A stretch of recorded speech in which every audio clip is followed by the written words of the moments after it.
Our discussion group included teachers, a police officer, a pastor, and entrepreneurs.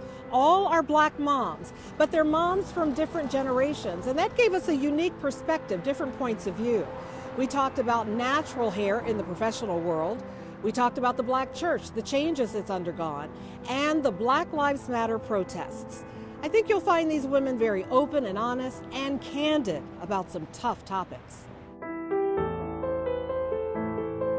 If it was choir rehearsal, Easter practice, whatever, you went home, put a skirt on over them shorts, and you went back up to the church. And you better not be late. Officer Savage admits that was then. In addition to pastoring 2 churches, Reverend Kemma Cunningham runs a campus ministry at Central State University. She says now worship looks a lot different than when she grew up. They want to seek God so badly, and they don't know about the frivolous things. They don't know why it takes 2 hours to have service, and we only sung 3 songs and had a 30-minute service. What were we doing the rest of the time? Rachel's dad was once chased home from school and beaten simply because of his color.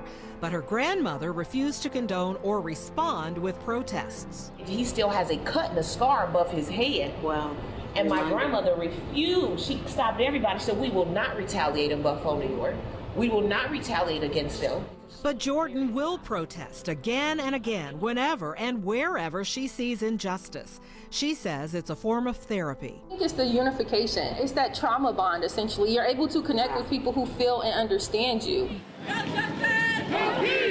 Those marches and sit-ins often follow cell phone video that caught the injustice. Linda is thankful for that. But there's no denying what happened here because we have the truth.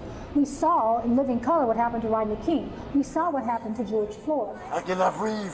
People, oh, well, if I complain, nothing's going to happen. Well, if you don't complain, nothing's going to happen. And then it's going to build and it's going to build.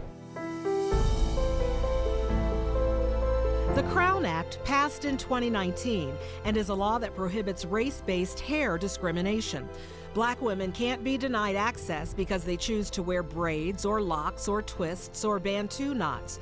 Still, though, it happens because some people say it's not professional. It is absolutely annoying because it means that you don't know anything about our culture and our history. It is very difficult sometimes to deal with that and the comments that people make because they don't understand, because I don't look like you, not trying to look like you. And so, yeah, it can become a difficult conversation.